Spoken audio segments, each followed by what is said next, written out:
And once we finish this, I'm just going to browse your email and just send myself the link real quick once we're live here.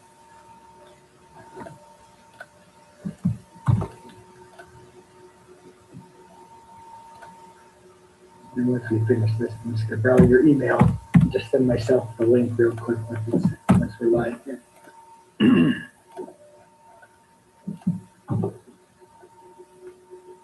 Did you see they found the child that was missing? Oh, That good. Amber Alert, they Yeah, found I her. think they canceled it. Yeah. Yep, they found her. I mean, she was physically okay when they found her. Okay, so I can pause this, but I can't pause the live feed, right? Yeah. If I, It's, okay, I paused that. Can we pause the live feed? No. That's fine. Mhm. That's fine.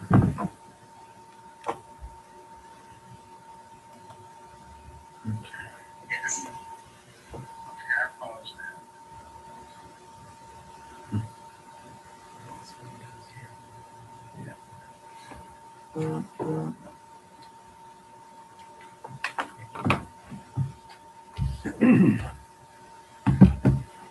Okay, we'll wait for the participants to come in.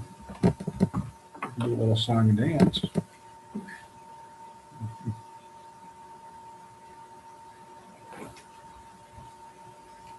do you need me up here, or are you No. good to go? Okay. You're I gonna be just down, want to get this. you're gonna be downstairs? Yes, I'm staying for the meeting. Okay. But I want to get the live link out there.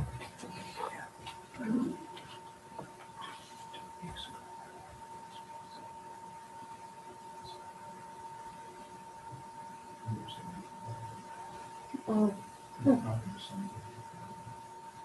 wasn't it? Oh. Somebody calls it. Oh, okay. So.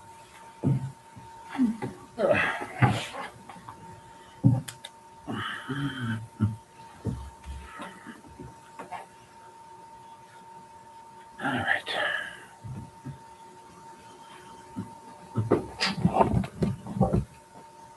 Oh, waiting room. Carrie's in. Becky White is in.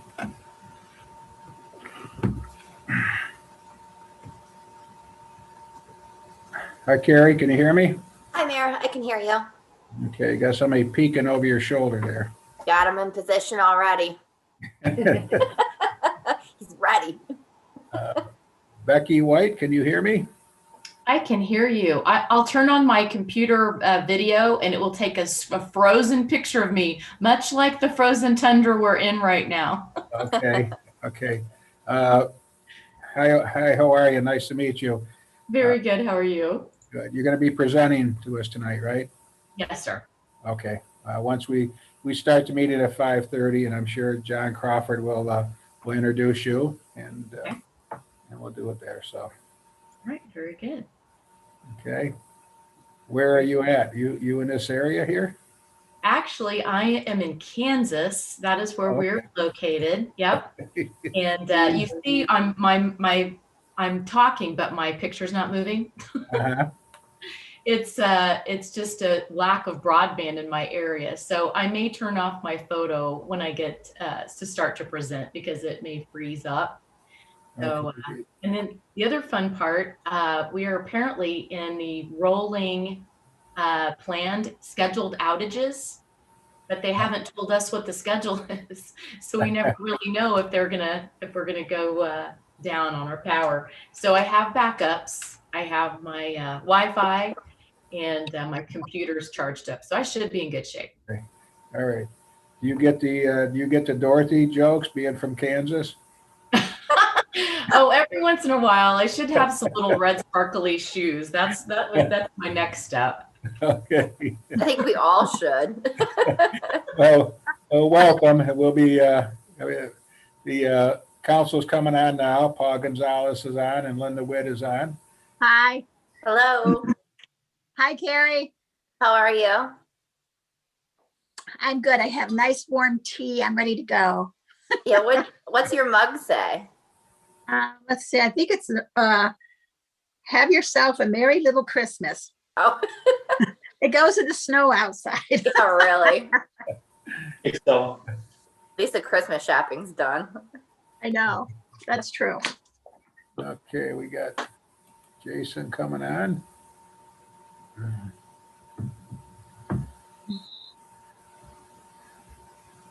Hi, Paul. hello, how's everybody doing? Good, Paul. Good. Mayor, Carrie, Hello. hello.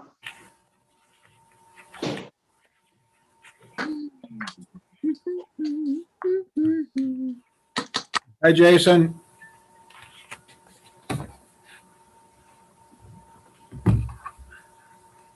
He must be muted. Jason, can you hear me?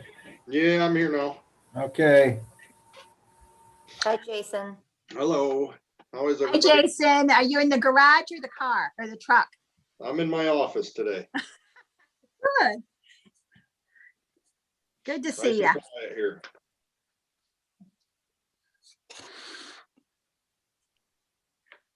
Jason, can you let me know your availability for the rest of the week to do those interviews? When you get a chance, when you get a chance, email me then, please. Yep. Okay.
You okay?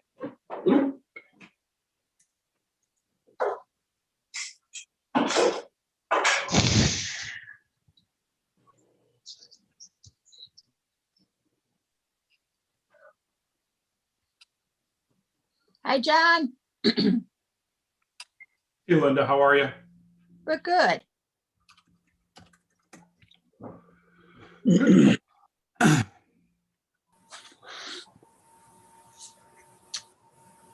I don't know how they got Hey, Bill, are we live on YouTube? yes, we are. Okay, making sure. Yeah. All right. Thank you. Yeah, we're being recorded right now too. Oh, I'll watch my language. Okay. John, can you hear us? Sure can, Bill. How you doing?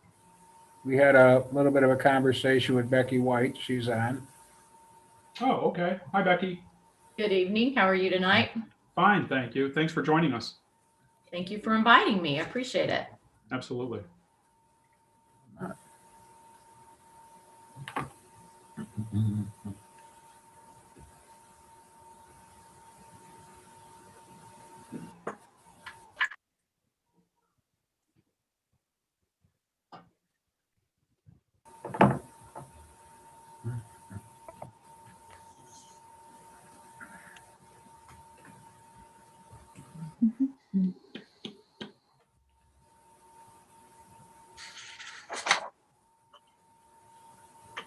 Is Tiffany on with us, Bill? She's here in 119 with me. Okay. Tiffany, are we just doing strategic planning tonight? No, we have finance as well. Okay. All right. Very good.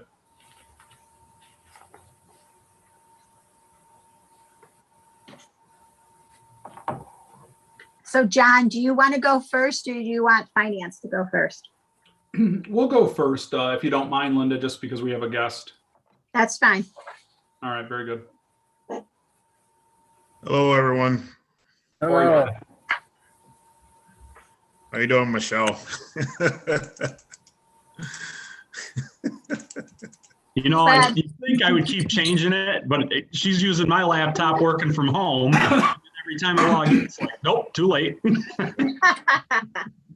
That's okay. We know who you are, Tim. That's good. Thank you. I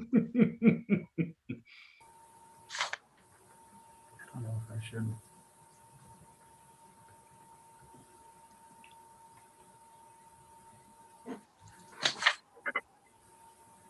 Hey, John, I caught the tail end of that. We're doing strategic first? Yes. Okay.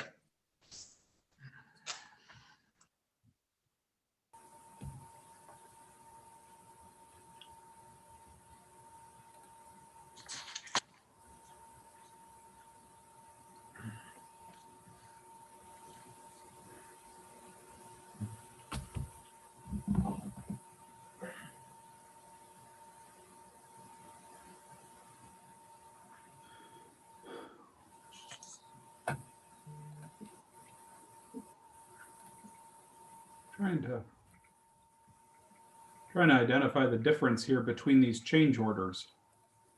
Change order number 1 and change order number 2. There's change order number 1. That's what we talked about on Friday, John. Yep. Okay. And change order number 2, I don't think that, I think it's just telling you that the and I can explain this, the total project cost went up, but there's no net change from what we bonded. So I think Bob wanted you just to be aware of it. Okay. Okay. Yep.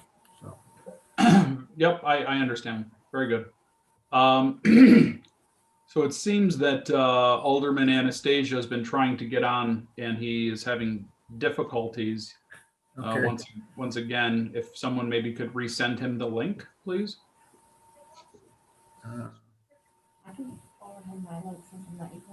Yeah, Tiffany's going to take care of that. Thank you. Okay. Just trying to get everything opened, opened and ready to go. Oh, Dave's here. I got Dave. Okay, very good. Okay.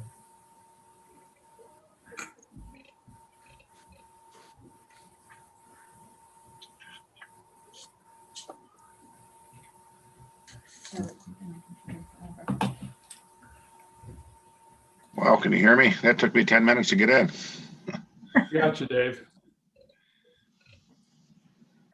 Gotcha. All right.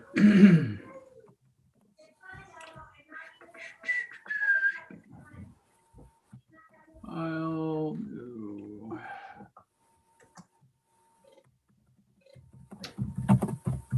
Okay. We've got 1, 2, 3, 4.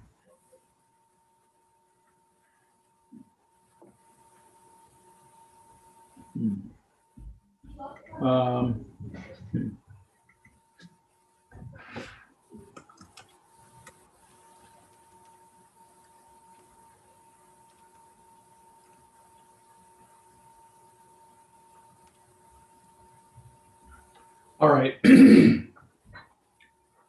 We've got, let's see, we've got Mayor, Carrie, Becky.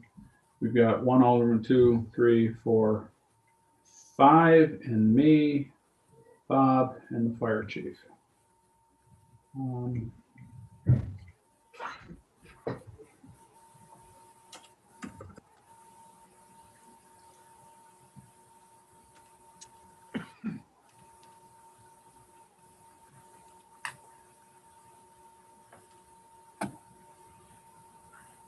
All right.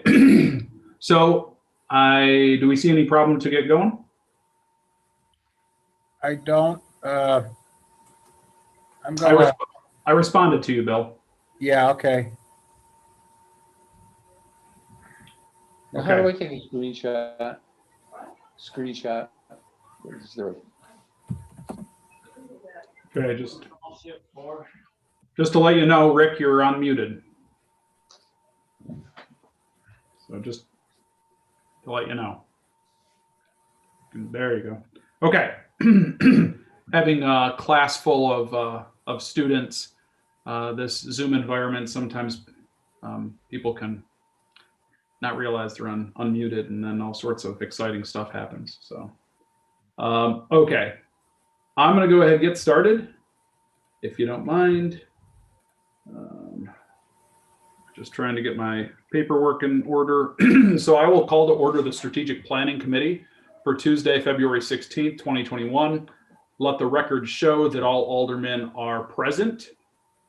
I will make a motion to approve the minutes of the previous committee meeting held Tuesday, February 2nd, 2021. Could I get a second, please? Second.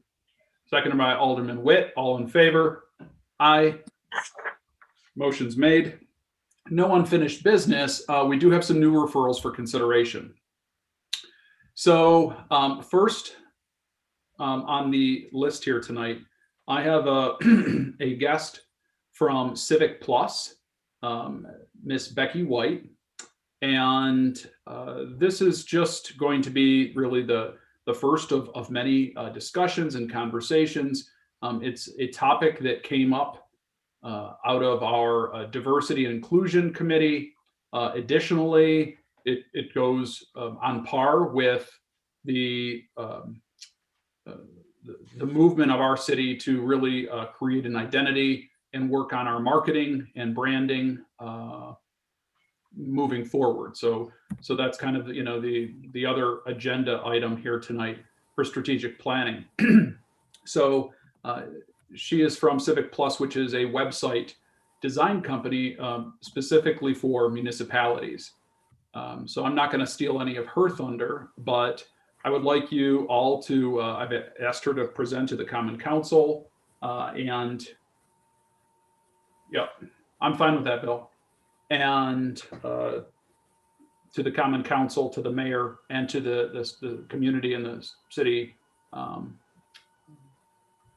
organization as well. So I'm asking for everyone to just kind of try to keep an open mind, and let's see what Miss White has to say. So welcome, Becky. I am going to turn everything over to you, and I'll be quiet now.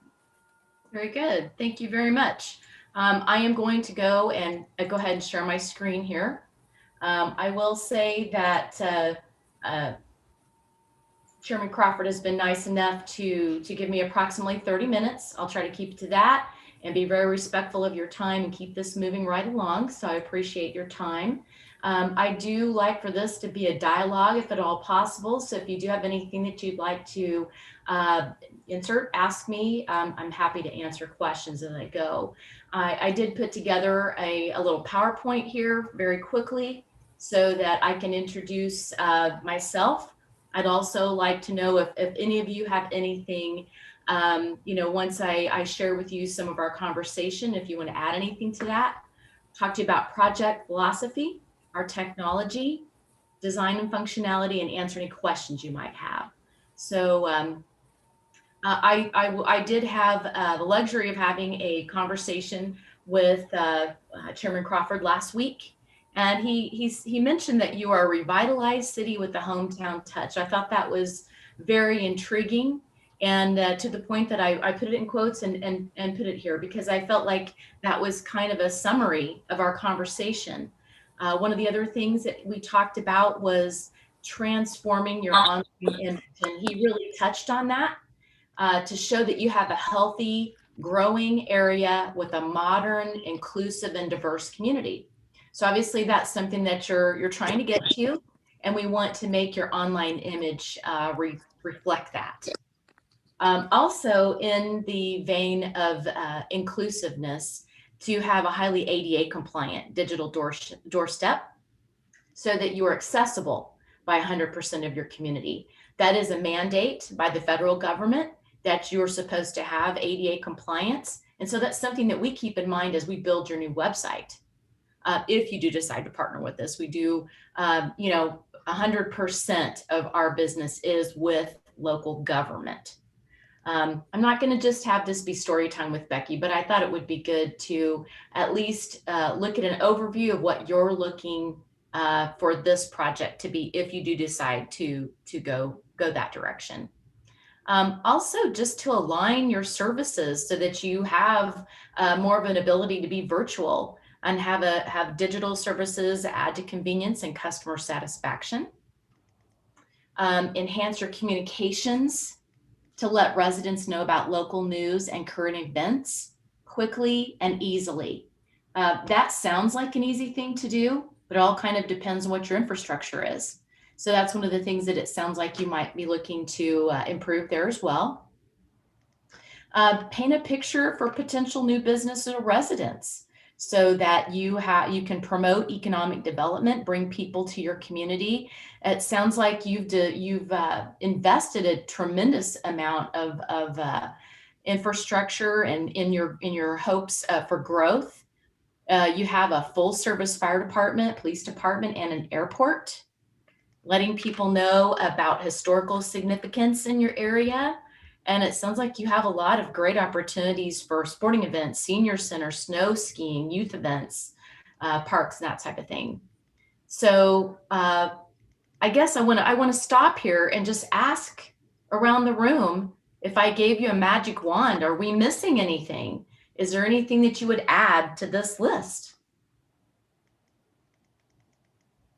Anyone? Okay, I'll keep moving.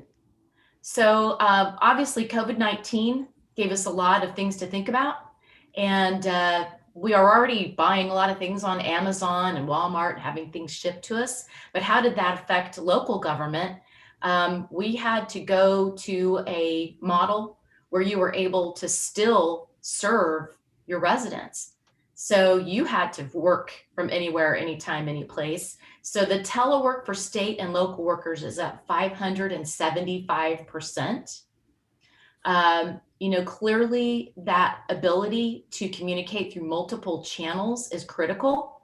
So not only are you going to use your website, but you've got notifications, text messages, alerts, social media, so on and so forth. The transparency piece is critical, and it's something that you have to do, that you have regular communication. I'm sure that if you're like all the other communities I've talked to, just that COVID-19 communication on a regular basis was a challenge.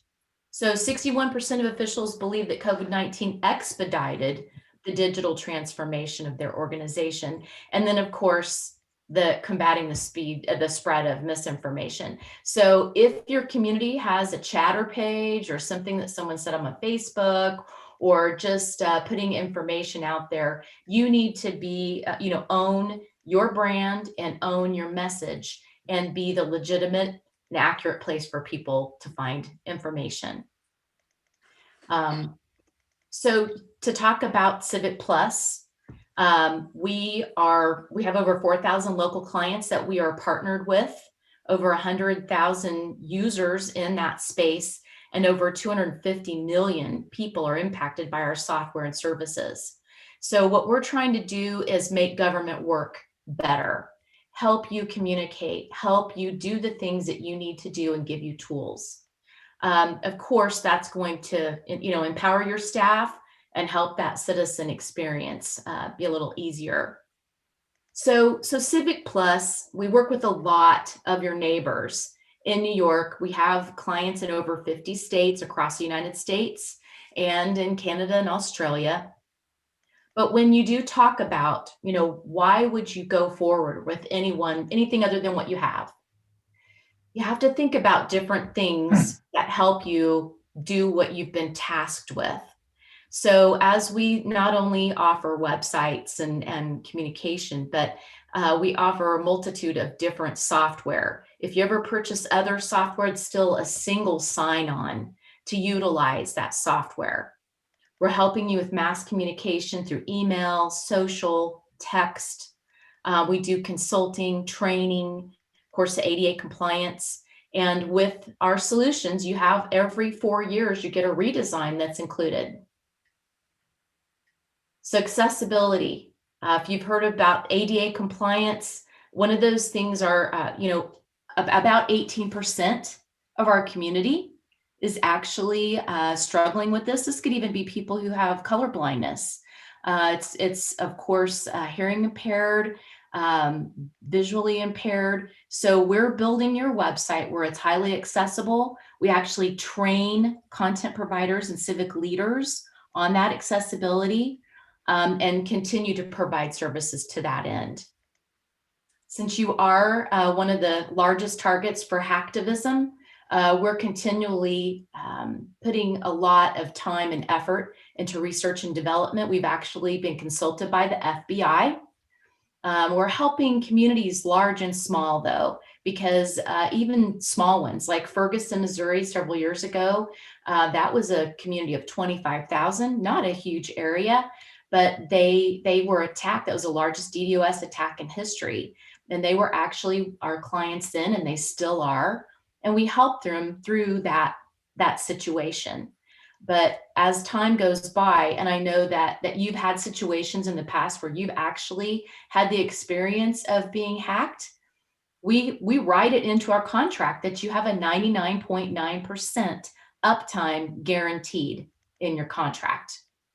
So again, every year we're investing over $3 million just for the security piece for you and our other partners a lot across local government. So when you work with Civic Plus, we are available to you 24/7.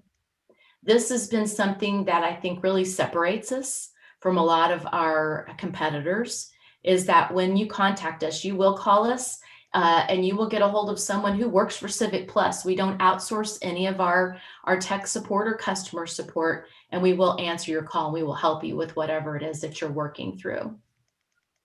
We've won several awards as of recently. Over the last 3 years, we've consistently come in and won Stevie Awards. It's a Sales and Customer Service Award. Very proud of our technical support and client service. And when you do work with us, we have project managers that walk through the whole thing with you, and your client success manager takes over from there. So you always have someone on our side of the desk to help you through whatever the situation may be. So I tried to make that quick because really I want to talk to you more about what we're doing in specific solutions. But I do want to stop right here and ask you, if I gave you that magic wand in one word, what would your website do in a perfect world? If you could do anything to change what your digital footprint is right now.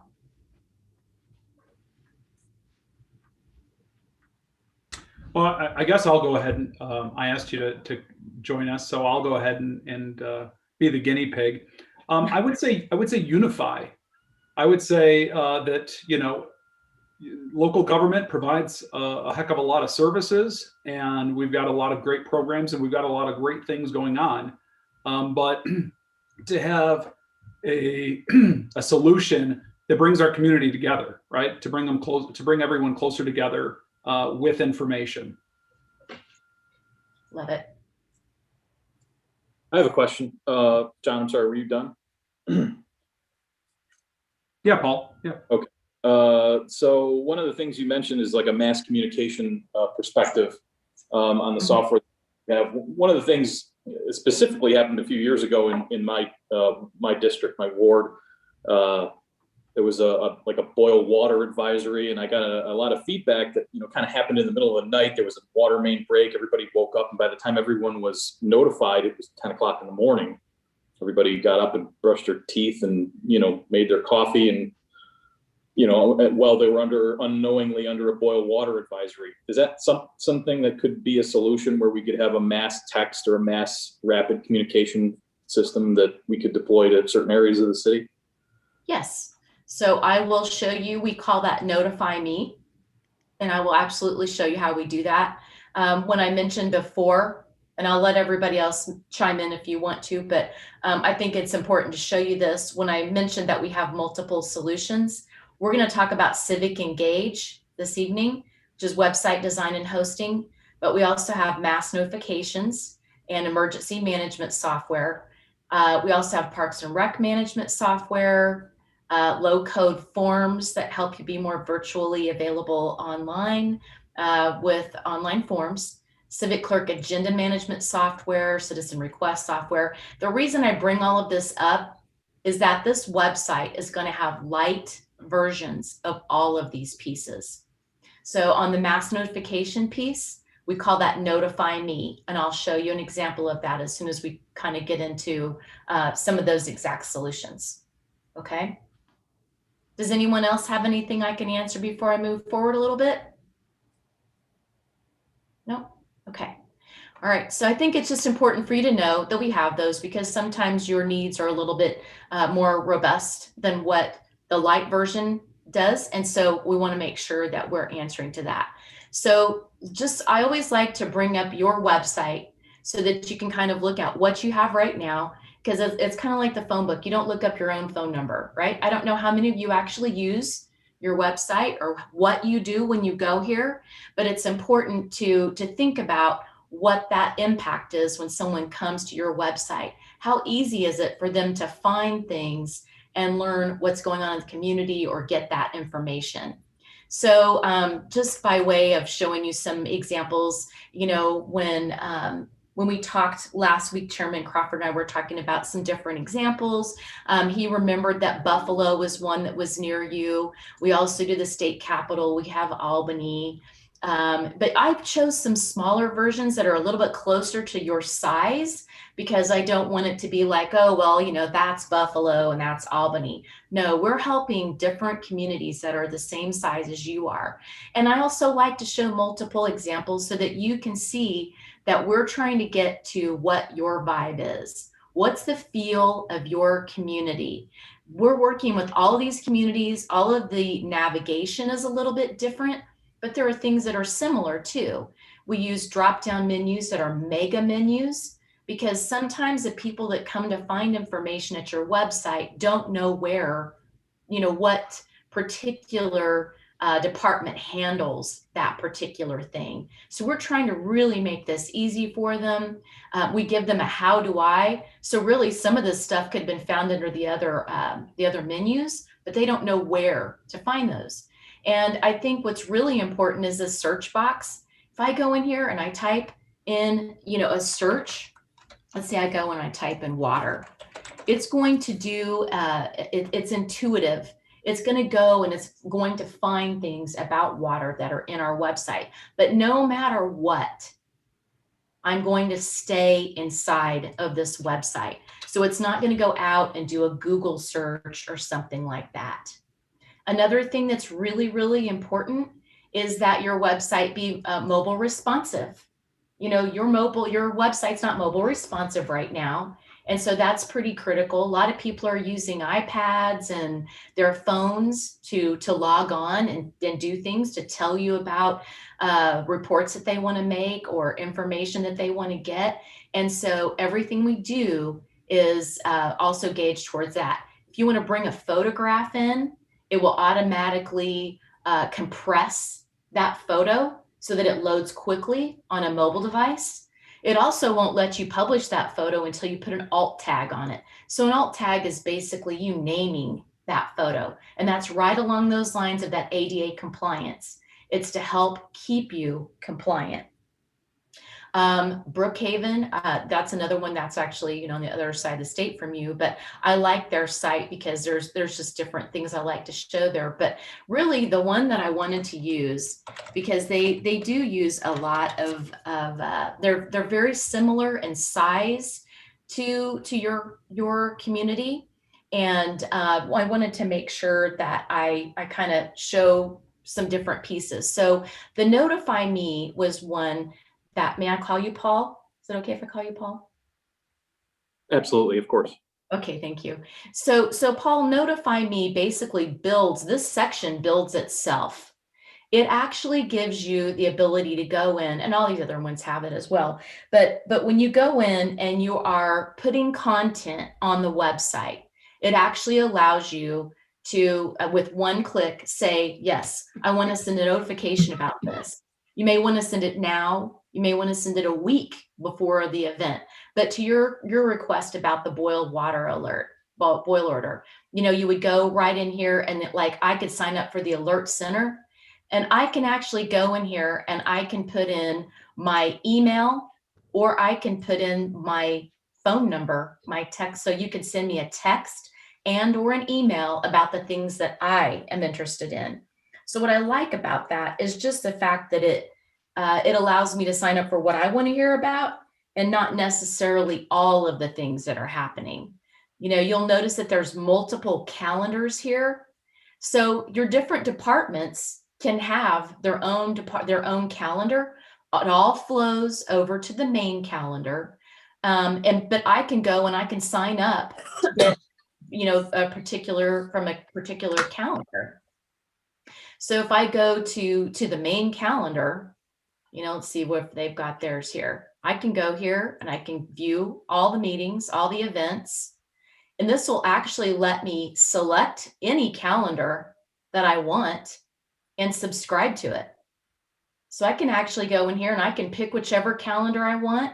And I could say, I want that, when something is updated on that calendar, I want it to show up on my Outlook or my iCal, my Google Calendar, my smartphone. So all of you that are on different commissions, committees, boards, you could actually sign up for that particular calendar and it would just go right to your calendar of your choosing. The boil water piece, the boil order piece, you notice where this says coronavirus up here? That's from like that alert center. So when you put an alert on your website, those alerts will then allow me to click here and see what the updates are, find all the different information about whatever that particular notification was about. So to your point, if I had signed up for that notification with my email and or my phone number, my text, you could text me and let me know when it happens. And you can continue to give me information. And you choose when you're writing that, when you're doing that alert, who it goes to from your end. Does that make sense? Yeah, very much so. Actually, I think that's fantastic. Well, I don't know. I'm sure, everyone else in the council has heard this as well, but, you get a lot of, geez, I wish I had known this construction was going to be happening on, this street this day, or I had no idea this was going to be going on or whatnot. I think this could be a real interesting tool for, mitigating that to some degree. Yes. Absolutely. We get that a lot. And this is not necessarily, those notifications are not necessarily, they're not emergency, because the way that Notify Me works, it's an opt-in. And so therefore, like if you wanted that emergency thing where you're sending out something via iPause or auto alert, automated weather alerts or something like that, that's where that Civic Ready comes in. And it's going to be able to pinpoint certain areas and drop a map and that. I don't want to confuse it though, but this is what Notify Me does. This is where you're going to be able to go in and people can sign up for these different pieces and you can send out information. Like Hey, your Becky. agendas. Yes. So just to clarify, is this the light that is included with just the Civic plus the, or is that what you're saying? Okay, so this feature is included just with the website aspect of your program. That is correct. Okay. Yes. Thank you. You bet. So the other thing, I mentioned about the agendas, that people could sign up for your agendas. This actually has an agenda center that is included in the website. So you can build an agenda here, you can get approvals on the agenda here, and then you can actually make these available on the website where they have the PDF or packet, right there with it. If you actually have any, Victor's another one, they use this one a lot. If they actually have any recorded, audio or video, you could house that there as well, but you're putting that right there alongside, what the date is, what happened. I can go download it. This helps you a lot with transparency. It helps people inside, of your organization as well as outside find this information, because they can go in here and they can search. They can search by a time period. They can actually put a date in here, a word or a phrase, and they can filter this down to a specific council or committee. So it really helps a lot. And here again, they can go to notify me and, request to get notifications when there are updates to this particular piece. And right now it appears, that you kind of had like a Word document now that's loaded there, right? Yeah, I believe so. Yeah. And so this is something you want this to be word searchable. So it has a PDF. I mean, if you're building your agenda center here, it's already searchable. So you're overcoming that right away. And so there's that. Any questions on that? Are you doing any online forms right now? Bill, do you have any ideas as far as, I think we have PDFs on our website, but do we have any forms that you can fill out right on our website and that are uploaded? You're muted, Bill. Oh.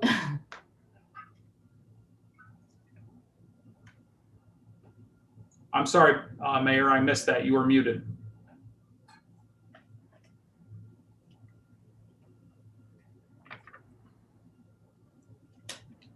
Sorry about that. I believe Jerry Bolts is on the call. Jerry, can you comment on that?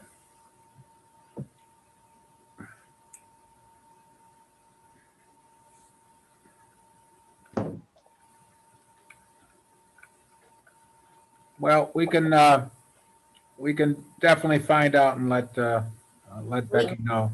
We do. If you go, there's some fillable forms under the fire department with code enforcement.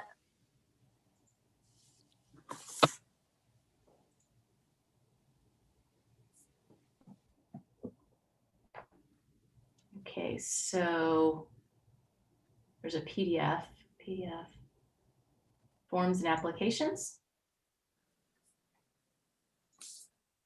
Okay, so these are PDFs, right? That they would fill out and then they would mail it. Are they able to email it?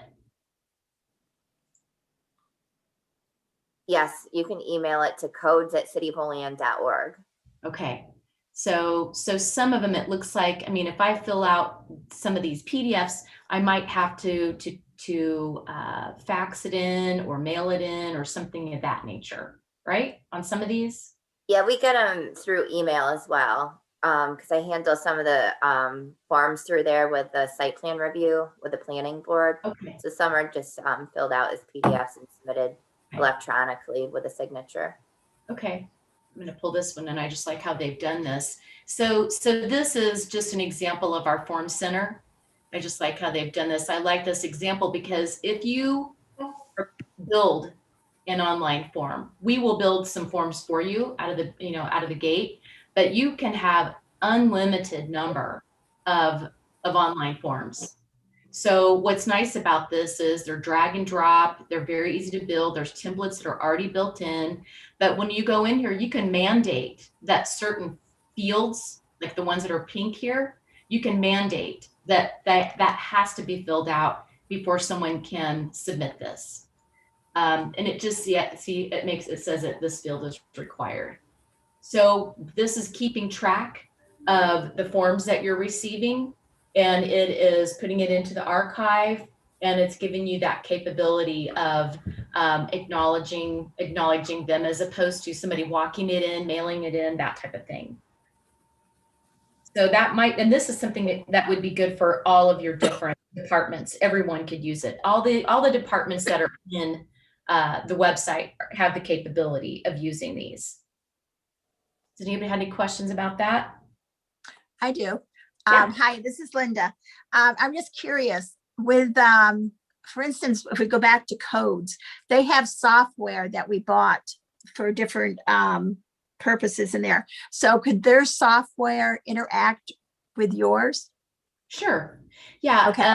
Because we work with government all the time, you already have pieces that are working for you. And so many times it's a link or an iframe, an integration of some type. And so we do that all the time. We do it all the time. The nice part about it is a lot of this stuff comes with your website, and it may be functionality that you don't have right now, and you don't have to go out and get it because we're providing it. But that's something that, we're commonly are integrating with other pieces all the time. So yeah, go ahead. Is there a question? We have, this is Bill, we have forms on our Blight page, which is a separate site, and we also may have forms on the investigators page as well. Okay, so they may be using different types of forms, or maybe just have PDFs, right? There's a downloadable form, printable, fillable. All right. So this is what I got when I asked for this form. So when I'm done with this form, I'm going to have to email it, or excuse me, I scan it and email it or something of that nature, right? So then there's the fillable version. Yeah, it's still kind of coming across as a PDF. But I guess at the end of the day, what I would say about this is that all of the different, if they choose to use it, all of the different departments would be able to use these fillable forms. And they can go to multiple people. I mean, you can set up a workflow behind them that they go to different people within your organization if you choose to do so. And along that line, one of the things that, when someone has to tell you about a pothole or something like that, what happens right now with that? You mean, where does it go? Yeah, who gets that? Who receives that? Usually the alderman. Department of Public Works receives that. Yeah. Okay. And you guys probably hear about that though, right? Yes. Yeah. So really, I guess here's another way to go at this. So we call it our citizen request tracker. So I can go in here and I'll just go to submit a request. They don't use it as much as many of ours do. There's some that just go on and on and on. But when someone comes in here and they want to submit a something that is a code violation or a pothole or anything like that, they can go in here, they can log in. The back end of this actually provides you with some empirical data. Like it'll give you a map of where people are giving you complaints. You can actually extract that information, see how many complaints you had and how many you closed and how long it took to close them or whatever. But that actually comes with the content management system. So that might be something that would change the way things are doing right now. I also thought it would probably be a good idea to show you some of the, like I had mentioned, Brookhaven. Brookhaven actually has a very robust Parks and Rec department. So they actually purchased what we call a department header. So this department header, if you notice, their name changed and it has their logo with the Parks and Rec.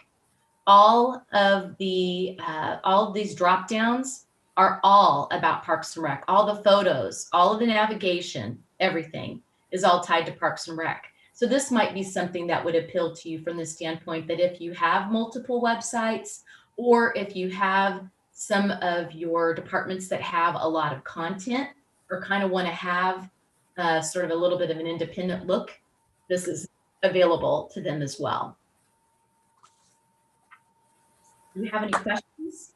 I just have a comment. I wonder how much feedback and, general interaction we miss out on with our current situation with, how many people want to print off a PDF, fill it out and fax it in or scan it or mail it or whatever. If they could just go on the website, like you say, fill in the forms and submit it right there. I feel like we're missing out on a lot of very valuable feedback from our constituents. And I don't know if that was a question to me, but I will absolutely say that. Yeah, Go ahead, Paul, I'm sorry. I was just saying, it's not really a question. I was just kind of making that statement, like you Yeah. kind of that case for, as far as I'm concerned, and it seems like a pretty good idea. So I can send this to you when we complete the call. I can forward this to all of you. But this is something that we put together after, the digital impact of COVID-19 specifically, and just talking about how much the traffic to local government services went up. And so just at the week of April 26th, which wasn't very far in, 96% of our websites had COVID-19 related pages among their top 10 most visited website content. So this is something that's really important specifically to you if you want the capability of putting information out quickly and efficiently. You have that ability to go in and make updates and changes to this website. So you would designate someone as a web master, basically, someone who kind of has control over the whole thing. But then you could give permission to different departments to have the capability to update their page or their calendar or whatever, and just their page. And then if you want to go one step further and say, okay, I'm comfortable with you making content, but I want to see it before it goes live, then you can have them submit it to someone to get it approved before it goes live. So there's lots of permission levels capable there as well. But it helps you get that information out quickly. And we train your staff, before the website ever goes live. So it's very, very easy for everybody to do this. Did you have any other questions on that? I think your point is very well made, though. And this is just the tip of the iceberg. We just saw a ton, because I don't know if your particular building shut down during COVID. We had to be able to still serve the public. We're doing Zoom calls now. So now you have the capability, of being virtually available and having that functionality of people not having to come and be face-to-face with the person on your staff? Because that's pretty critical now, actually. Becky, do we have the ability to integrate the website or even broadcast directly from that website like we do on YouTube with these Zoom meetings? So you do have the capability of live streaming if you want. That is something that our civic clerk piece does. So civic clerk actually, but you can always host. You can put a link to YouTube there. But if you literally want to host it and live stream it and have closed captioning and that type of thing, that's available for an added cost. Okay. I mean, the reason I ask is, YouTube's great, but, I get the feeling we're at the mercy of someone else, and I'd just like to run the thought by of being self-sufficient. Yes. Yeah, the thing about about being able to host it in a secured way, and even using perhaps the capability of having there be breaks in there where people aren't able to just go and toss stuff out during meetings, would give you that capability to have more control. And that's another civic clerk piece. But I do want to say what, like Victor, I was just thinking about this. you can post your YouTube videos here.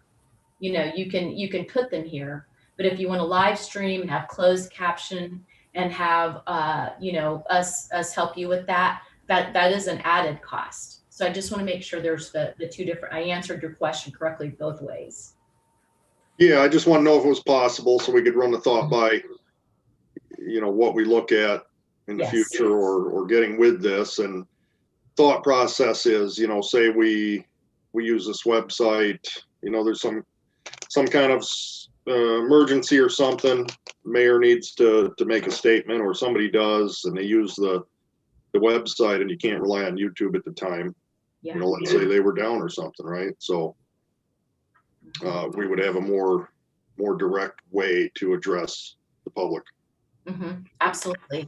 And that notification capability is absolutely critical there. And I think that people, you know, the adoption of that Notify Me has been very, very popular. It's really climbed a lot. Part of it is education, letting people know that you even have that capability.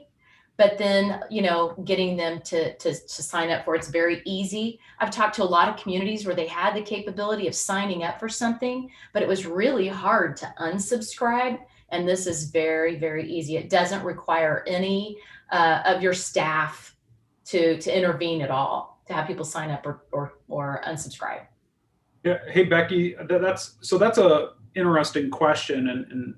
And so along with the Notify Me, you know, I think the best government is the most transparent government. So like, when the council does, you know, when we hold our meetings, we're now virtual, we stream all of our meetings. Is there a component that someone who chooses to follow the Olean City Council could get pinged that we are live now or something, you know, something like that? So it wouldn't really ping them as much as it just gives them the capability to, you know, like the calendar piece that I talked about. You know, they could go on and they could go in and say, you know, look at this and view all of the events, and they can sign up. I mean, like when I'm looking at this, I can alter the way that I'm looking at it, whether it's a list or a week or month. But I can go in here and I can subscribe to any calendar. It won't, unless they set it up to ping them. Right. You know, like give me I mean, I know that on my iPhone that I can set it up to give me notifications when that meeting's about to start.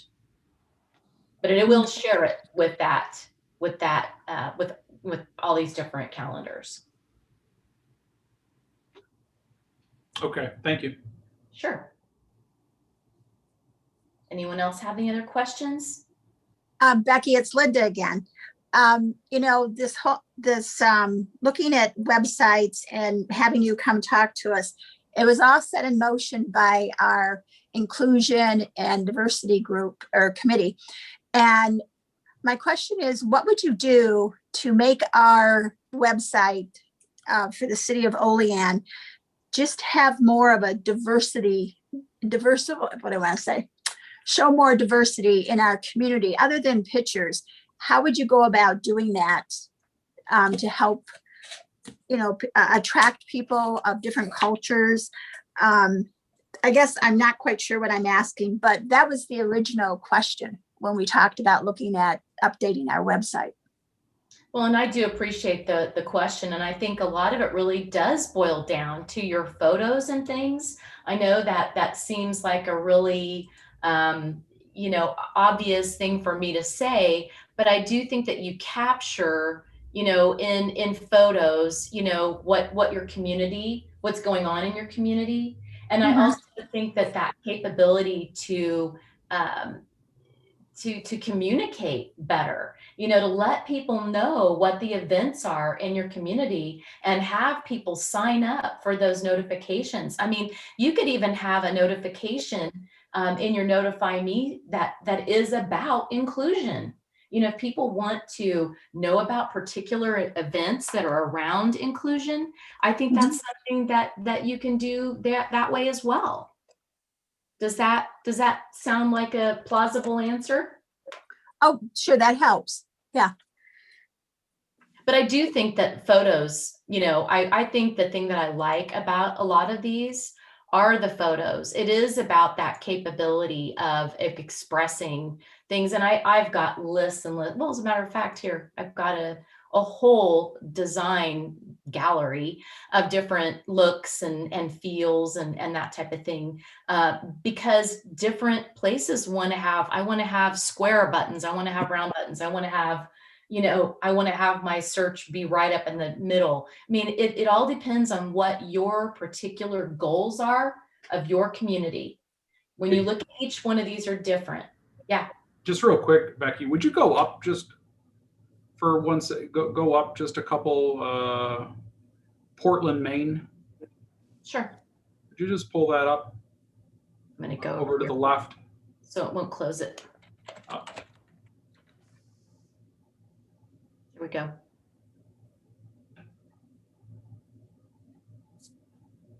I don't know if that still is going to have the same picture that was on that slide or not. No, and I can also refresh it, so that it'll rotate out the pictures. And that's something, if you want to have a video banner, you can do that. But I do think that the pictures, the rotating, and this is going slow because we're on Zoom, but right. You can make that seasonal. One of the things that's probably one of the favored features is that when you do have, when you're loading content, it will give you the option of when you want that content to go up and when you want that content to expire. So if you have seasonal information or a page or something. I'm sorry to interrupt. I think it was that picture, our downtown, we've put a lot of time and effort into it. And it was that last picture there where, there's trees lining it, the trees are changing colors, and we've got the roundabouts and everything down through there. I think just kind of jumped out at me as being a tad bit reminiscent of maybe the sidewalk down through our downtown district. Well, there's no question that this is your welcome mat. Right. If someone has never been to your community, what kind of an impression will they get from your online presence? Right. So this is you laying that out for, economic development or residents or businesses that want to move there, whatever the case may be. Yep. Okay. Well, of course I could go on, but you've been generous with your time this evening and I appreciate that. If none of you have any other questions, I'm happy to forward any of this information to you, and I can get back with Chairman Crawford at another time if you would like. Does anyone have any questions? I guess the only question I would have is the cost. So that is going to be something that we would have to, look at what your scope is, find out how much we would be migrating. There's a lot of different options. Every time we do this, it is a custom, type of project. So that's good for you. So that would be something that we would have to have some more conversation about around that scope. But I'd be happy to provide that for you once I determine the scope. Okay. Okay. Very good. And the last thing too, just to note in our prior conversation, Becky, this is all kept on your servers, right? So it's not something that we have to house, pay for servers, upkeep, so on and so forth. This is in the cloud or your servers or something like that, correct? That's correct. That is correct. It is a hosted solution and is a closed source, which means that you can't really go on Google and figure out how to hack it. So we built it, we protect it. We've been in business over 20 years and we have never been breached. And I will knock wood. Every time I say that, I knock wood. I think so. But that is something that we are obviously watching for intrusion detection and defense at all times. So you won't have to worry about that. Okay. Very good. Any other last comments, questions? So we will be in talks. Thank you so much, Becky. I'm sorry, Jason? No, I'm glad you brought it up, John. I mean, I've used our website a little bit. And it's dated. it's time for it to get an upgrade, and at the same time, we might as well make that upgrade, or at least think about that upgrade. Yeah. And if it happens, get the biggest punch out of it we can, right? So here you go. Before, after. How about that? Something. Well, Hopefully it might work. I do want to thank you, Becky. I'll definitely, I'll be in touch, okay? Very good. Thank you again for your time this evening. Thank you. Thank you. Thank you. Thank you. Thank you. Okay, so that was Becky with Civic Plus. Yeah, Jason, just to go along with what you said, it's something for us to certainly consider. I think we have a lot of an abundance of great information, and I know we've done a valiant effort. But at the same time, if as we move forward, and our job is to try to rebrand perhaps the city to push our identity, we need to look at the city website as much of a marketing tool for our local community and economic development. That was brought up. That is on point.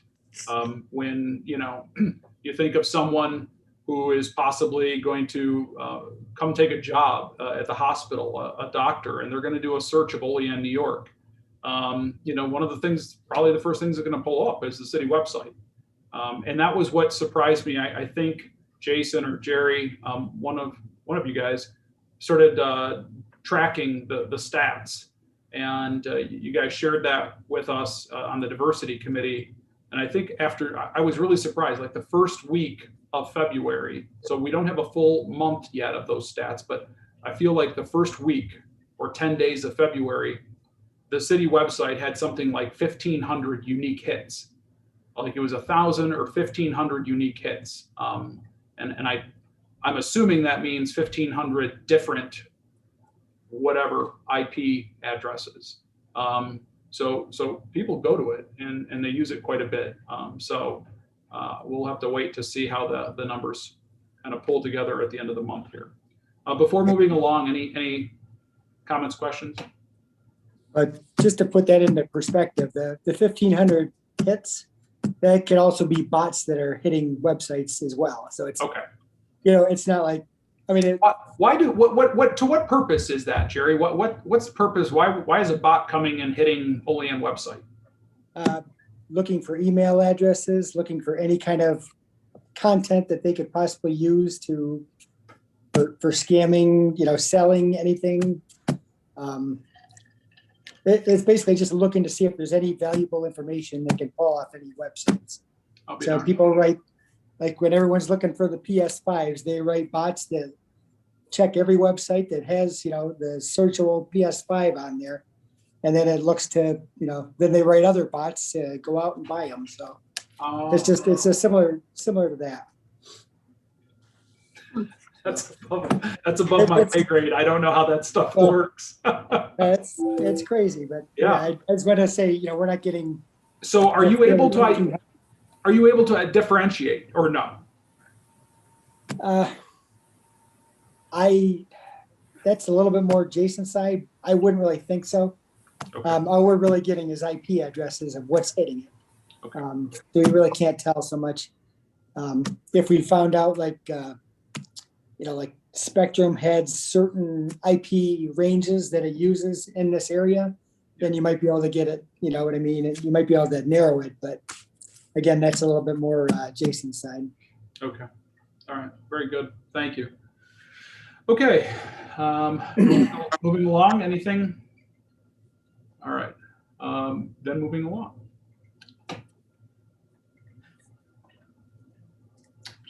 Trying to get my paperwork here in order. All right. So along the same avenue, I brought this up last week. I've got PL 7-21 to form a recruitment, retention, and rebranding task force for the city of Olean. So I'm going to go ahead and just share my screen again. So you guys, I did send it out earlier, but so we can have a conversation. I did get some feedback. I got an opportunity to talk to the mayor about this. But this is something that I've been looking to do, and I would like the council, as well as, I know Bill, has some thoughts on it, but I think it's some mission critical for us to move forward and to help Olean move forward. So I'm asking for your support on this. I do have some recommendations as far as what the task force would look like, but ultimately, it's the purpose is to break down the silos and to bring all of these different organizations that we work around and work with, to bring them together to create that unified approach, that unified strategic vision for the city. So I don't need to reread what the goal of this task force is. I will share just some of just a rough outline. I think a task force shouldn't be 20 or 30 people long, but the goal is not to have it be the city, a bunch of aldermen and the mayor leading the charge. The task force belongs just as much to our local business leaders as our local universities, and trying to, I've spoken to most of these organizations, and they're on board with this. And really the goal is to find a representative from each one of these areas or these organizations, and collectively not only help to reinvent our identity, but how do we help retain and grow our business? How do we help retain and grow our population base? And, one thing that, again, comes to mind is for example, someone from the CEO Alliance, comes forward and says, yeah, LCAS or Cutco just announced they plan on hiring 100 jobs next year. So our job should be, well, what can we do to support that? And how do we get it to be 125 jobs? What can we possibly do to help grow that, right? And recruit that business growth. And maybe it's nothing. Maybe it's certain things are just out of our hands, but I don't know. That's kind of where my stance on this. Again, this is a working document. This is up for the representatives or the potential members makeup of the task force can change. Like the prior, I think we've created a task force before, and the mayor appoints, but collectively along with our recommendations, and this is a team effort. So I'm going to just shut up now and open it up for comments and questions. John, if I one thing that hits me right off the bat, I think we ought to go a little higher and try and get some buy-in from the state, even if it's somebody that doesn't, maybe they only pop into this group once a month or something, but we push somebody to call in and be a part of this. Okay. From our state Could I interrupt? I actually do this twice a month. With a good majority of the people that are listed here, we already have this committee. And it's headed by Crystal Abers from the Cattaraugus County Economic Development and Planning Office. I meet with Corey Wichter. I meet with Empire State Development. I meet with the Small Business Development Center. We have this committee. So I don't know if anyone reached out to Crystal or not. I meet with the labor board. So Carrie, that's great. That's part of what we're trying to do. So what is your mission in this? In your group, what is your group called? What is it that you do? It's the Cattaraugus County Economic Development Team. Okay. And we also include Empire State Development. The good majority of the people that are listed here attend and or participate. So how well is it working? Well, I think pretty good. Okay. I mean, we're totally involved with each other, and even when it's off meeting weeks, we still know who has what resources available. We reach out, whether it's phone or email, or we set up meetings. So do you set up, I would say, I guess, like we even have our websites connected. You know, if you go to the county's website, it has all of our resources there. So I think that maybe some more things need to be done before just a committee set up. I think, you know what I mean? There needs to be a little more communication, in my opinion, because a lot of this stuff is my job duties and tasks that I'm currently performing. okay, well, something needs to change. I've lived here for a long time, and I've seen businesses and people leave this area. So there's something that's broken, and this doesn't necessarily. This is a discussion item for the council to bring this, forward. So if economic development is as good as you say it is, where are the numbers to back it up? Well, John, I wasn't looking for a debate. I take great offense to how you just worded that to me. We are a team You're saying it's done. I'm sorry? You're saying all of this is done. That's not what I said. I said, I think there needs to be more conversations because I do this twice a month. Okay. Can I just say something, John? Sure. Okay, that is a longstanding committee that Carrie's a part of. The other thing I noticed when I read through it and I looked at the folks you want to get involved, it reminded me of the mayor's forum.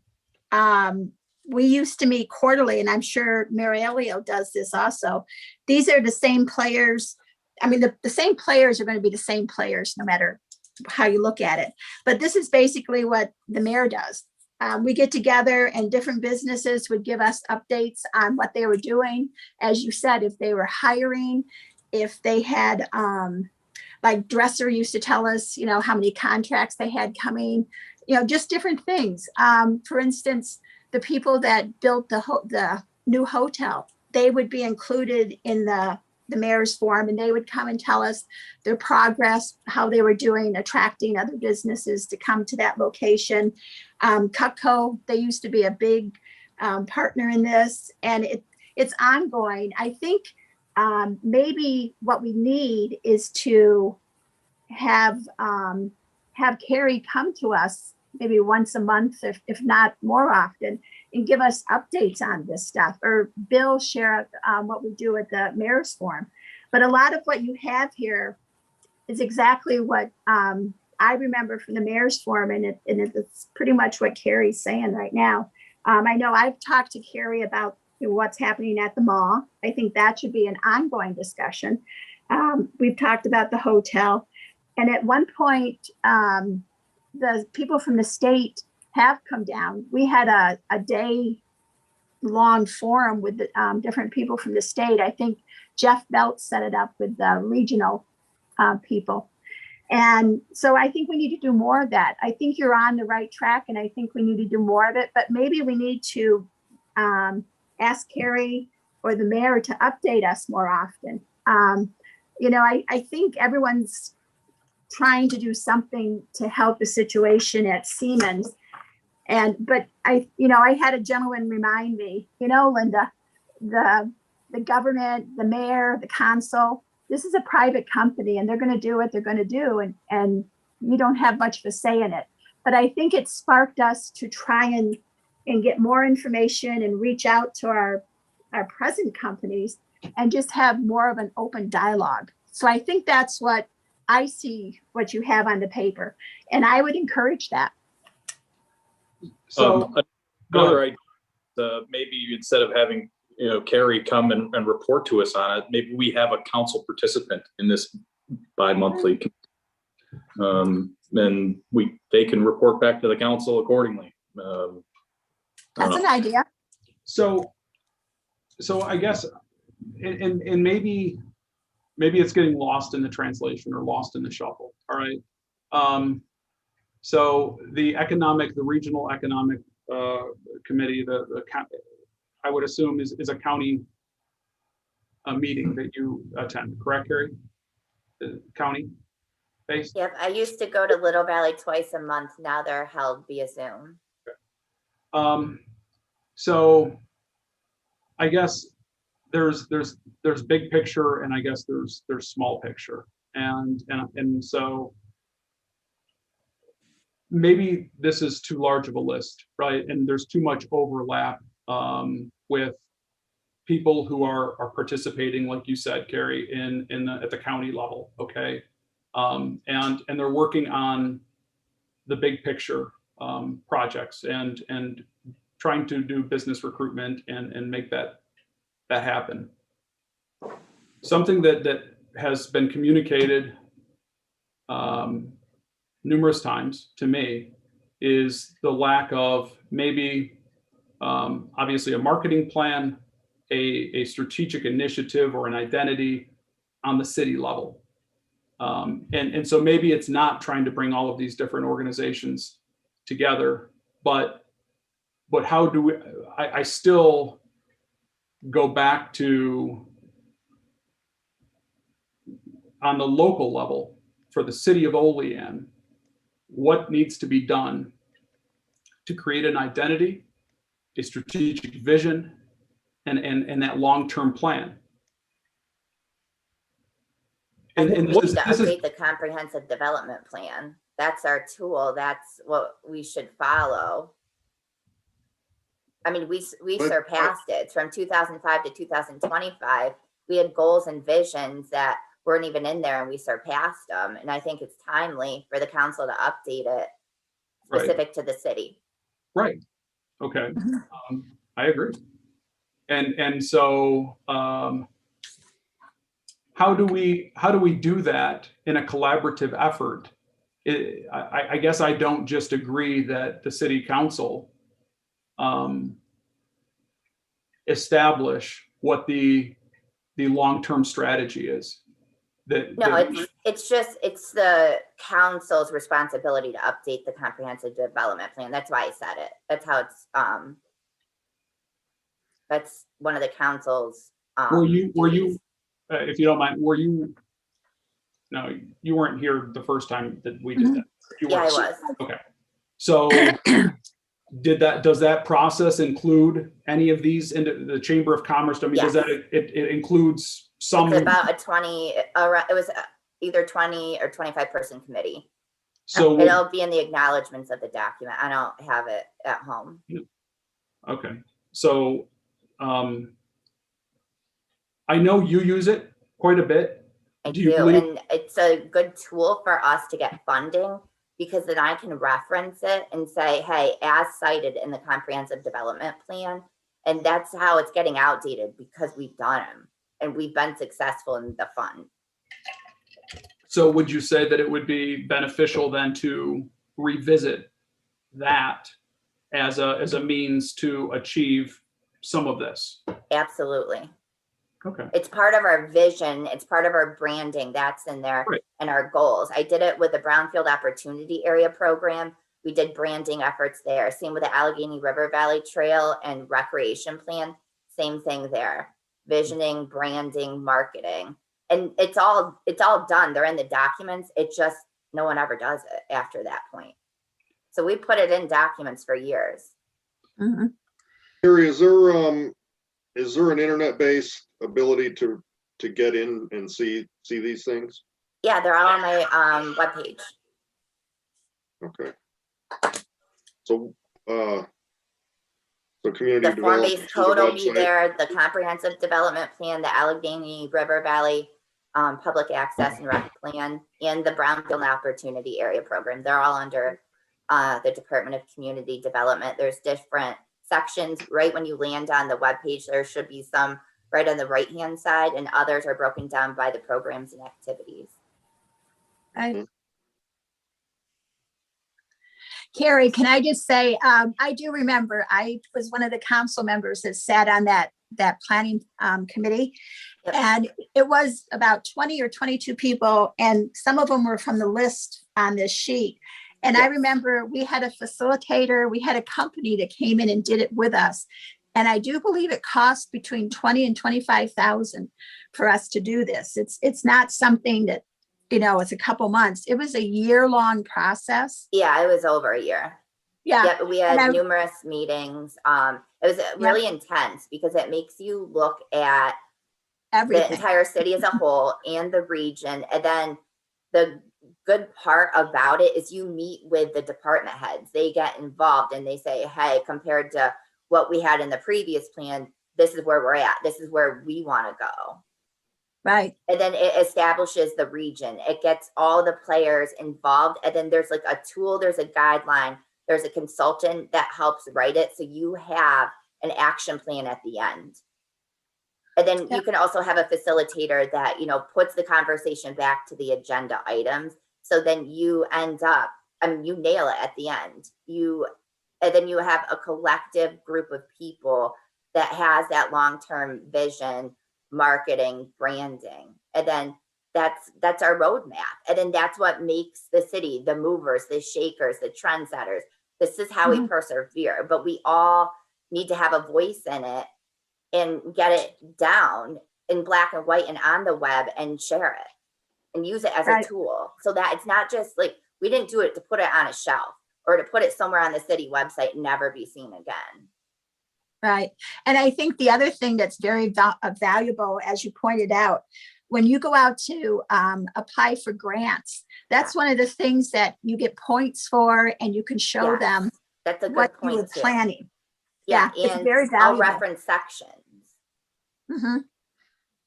So I guess I remember. I'd like to kind of say something to kind of get down to what I think John's getting at.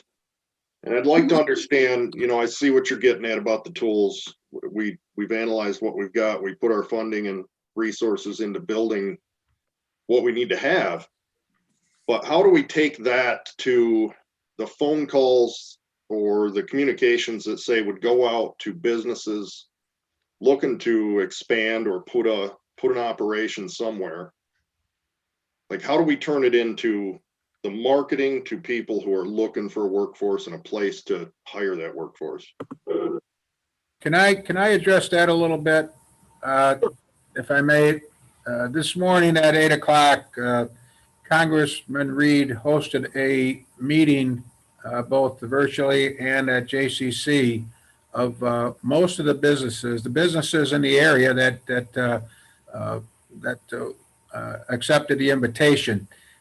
We had companies from Bradford. We had companies from, we had developed IDA coordinators from Chemung County.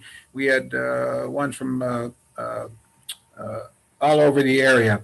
And the topic today was, in light of what happened at Siemens, how many of them, the congressman wanted to know, how many of them would have job openings in the next year to 18 months. And through all the conversation, they came up with 400 to 450 jobs are going to be needed by these firms throughout the region. There's several of them from Olean. The leader was Cutco, who's going to need 100 to 150 jobs. Your person, Paul, your person from Eaton, I believe they said they would need 20 jobs in the next 12 to 18 months. There was Case Cutlery over in Bradford said they would need 20 additional jobs. So we had all that going on this morning. So, and a lot of the organizations here that are on this list, we're at that.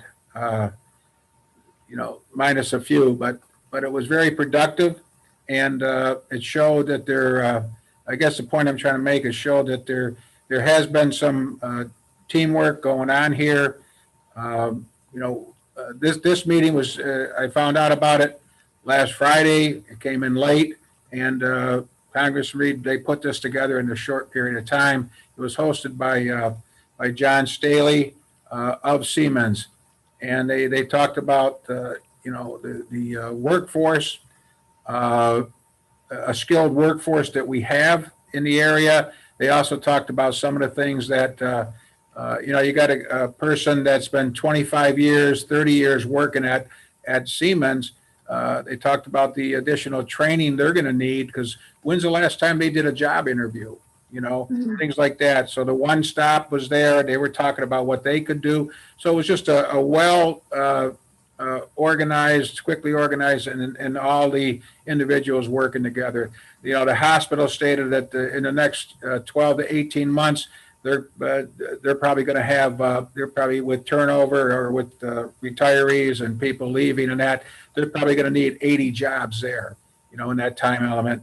I offered up to the city in the next year, 18 months, we're going to have probably with retirements, maybe several positions, and those will be, most of them are going to be civil service, so they'll have to take the test. But it pulled some people together. I think we're all on the right track here on what we need to do. But, what happened today that opened my eyes to what's already going on in the area, and everybody Bill, pulled together. What was the total count? Did you say they tallied up all the jobs they said they'd be hiring from the different employers? 400 to 450. That's encouraging. Okay. Yeah. Good enough. Mm-hmm. What's disappointing is at this point we're looking to just break even, right?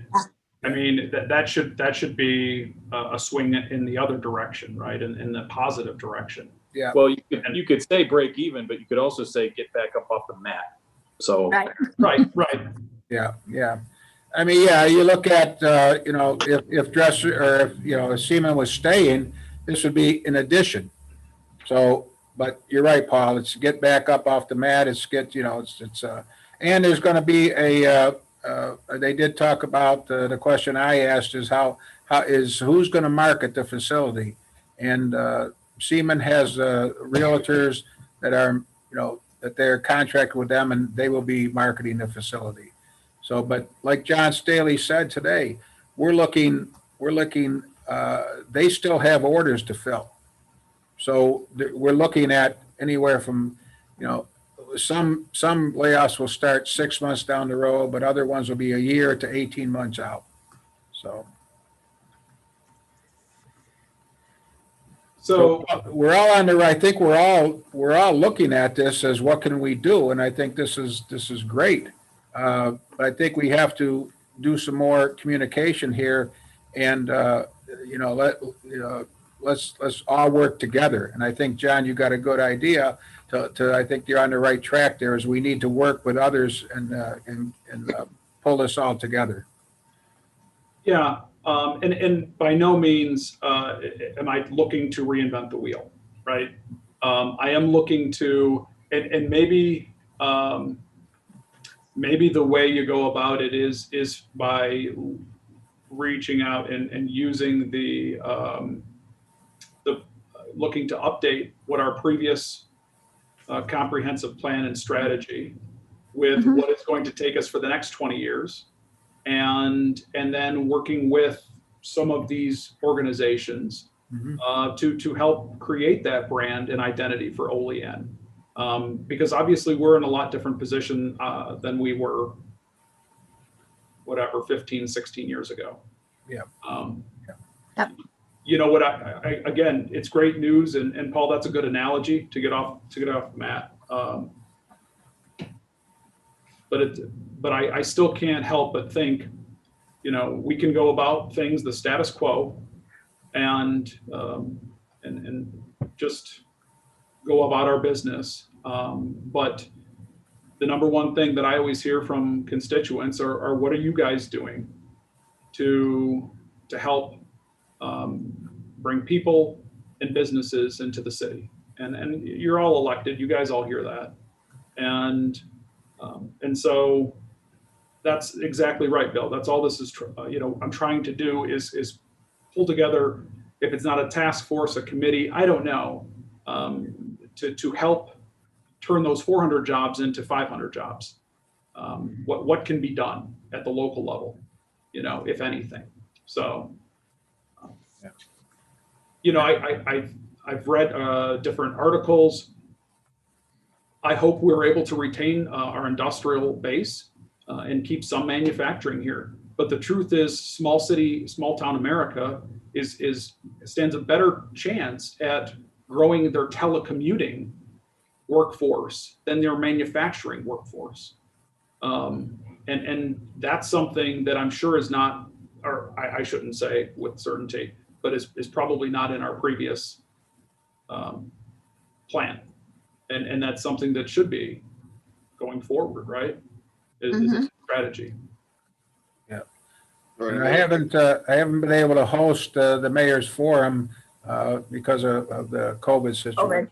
So, Yep. but that is something that has been very, very useful, and and you do get, you know, it's a casual setting, and you do get a lot of good information there when we are able to do that. Some of you have attended, the aldermen have attended, and it's a good, like I say, it's good to meet with the businesses and the industries and the leaders to discuss things in a casual setting. So, yeah, you know, Bill, what I appreciated at the mayor's forum were the different companies that would go off in a corner and talk, and then they'd find out that they could actually work together and help each other. And they were, you know, they wouldn't have really had that atmosphere to sit and discuss that if we hadn't had those mayor's forum. So I think they are valuable.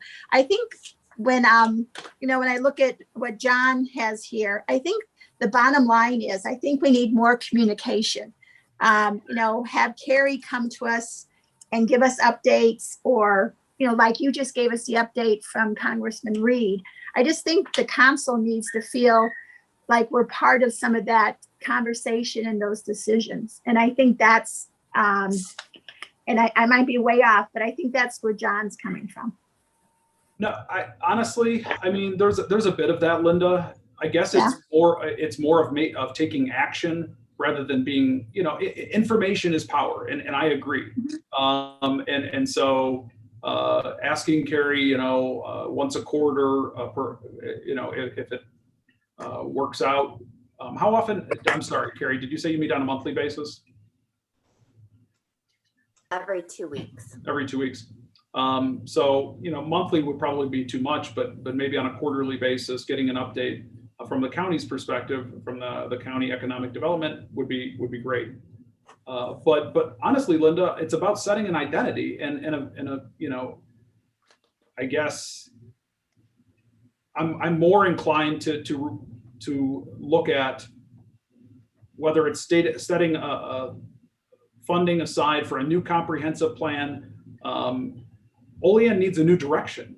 I mean, we've done some really great things, and I don't want to say a new I guess from a marketing perspective. You know, I gave you the presentation a while ago, like, you know, what is Olean? You know, who are we, and where are we going? And so I guess that's where the purpose of this is, like, where's our focus? And I don't know, I would not imagine that's a discussion talked about at the county level. You know, certainly in terms of businesses, you know, yeah, but where are we going? Where does that get talked about? I'd like to say something on that. I'm for rebranding Olean. I think Olean has a lot more to offer than just squirrels and you know, some of the other things that we have, that we talk about, the trees and things of that nature. You know, I've always said, you know, coming from DC, this is a beautiful area. It was a good place to raise our kids, and I think there's a way that we should be able to market that and or rebrand that and get Olean out there as one of those places where, you know, not only do we have the resources here, we have available space for a lot of businesses, and we should be able to capitalize on that. And you know, as far as this, the CATCO economical team, I know that was the first that I've heard of that. And as you were talking, Carrie, I went and looked at the comprehensive development plan, and I see it's 136 pages. If it was something that I wanted to share with constituents to get feedback on, is there some type of PowerPoint or something available, or is there maybe a pamphlet that I could scan? I know it was created, 15, 16 years ago, but is there anything left of that? Yeah, any of the PowerPoints that I have are just in paper format. Mm. They're, do you see it towards the very end? It'll look like an Excel spreadsheet. Okay. Those are like, it's the synopsis of pretty much the whole plan. And so that would be minimal pages that you can just email that section. Yep, that's what I'm looking for. Thank you. You're welcome. Okay. So I guess at the same time, John, I want to just throw this out there as part of the discussion, and that's to ask Carrie, because this relies heavily on her. I mean, Carrie, I've been here a little over a year, and your name gets involved in so many things, and we've gone around this with codes. I mean, what about the thought of expanding the community development department? Is that a possibility? Making it more powerful, getting more aggressive? I don't know that I can answer that. I know there's two of us that work in that department. Luckily, I had a really great boss and mentor that taught me a lot to be efficient. I've been there since full-time since 2004. I think our department, I don't know that I've met with every alderman for anyone to really know exactly what all we do. I mean, I'm involved from the capital projects, the planning, the grant writing, how to the transit system. I try to help other departments. We're spread thin. I attend those county EDT meetings, and I don't think we'll ever be done. That shouldn't be the point. I'm involved with the brownfield stuff. Like, I don't know what to tell you. I joke around and say our office is the one-stop shop because we're involved in a little bit of everything. And I'm glad to do that. I take a lot of pride in this city and my job on top of, I'm not originally from here. I moved here to do this, and I have no greater love than anything else besides my job, it seems. But yeah, it would be nice to have some help, but that's definitely not my decision. I get the impression, sorry to cut you off, but I mean, I've had this impression before that your workload's pretty heavy and your department's pretty small. Well, I think that's a lot of departments. I think we should think about it. And that may be the case. I mean, it may be, we've taken a fresh look at a number of things just since I've been here. And maybe that's a trend that's starting to set. That's part of this. Well, I guess along that line, Jason, it does seem that there is an opportunity to improve the connection between what it is our long-term plan is for the city and the marketing of that long-term plan. I guess there's a disconnect there, and I, as a citizen, I don't necessarily see it. I go back to who are we and where are we going? If I go to our city website, I mean, I got to go through a 136-page document to figure that out. And, and I know a lot of time and effort went into that, but there should be initiatives that we're working on every day, meeting the Common Council. What can we do to help support that? And then maybe there's that marketing position that could supplement that, and that's a discussion, I suppose, for another time with the mayor and Carrie. But I do think that's a missing piece. Yeah, I mean, just to kind of give you guys an idea where my thinking's going, I'm sure there's people out there in the world all the time looking for a new place to build a factory, some kind of facility. Maybe it's not a factory, call center, whatever that may be. And at the same time, there must be people that know they have an opportunity to meet that person's desires, but there has to be some kind of, I would imagine, an active effort. There is. We use it's the Buffalo Niagara. We're all sent stuff on the EDT meeting to see, like, something will be sent out and says, hey, we need this square foot facility, we need a loading dock, we need whatever. So we're emailed stuff from Southern Tier West Regional Economic Development and Planning. So we see, do we have that vacant site? Like, we are doing these things. They're out there. It's just, it's one of, like, we have department head meetings once a month. So it's like, and the mayor knows what I'm out there doing. And a lot of my stuff is confidential because I don't want to lose it to another community. Like, it would have been awful if we didn't pull off the thing with the mall. You know what I mean? Like, we're out there, we're doing things. I just can't necessarily come out and say, hey, I did this week. You know what I mean? And that's why I think to have a council representative at the county EDT meetings would be good too. Because some things are confidential. So you don't want to, let the cat out of the bag in a meeting for me to report these things to you guys in a month or 3 months. You know what I'm saying?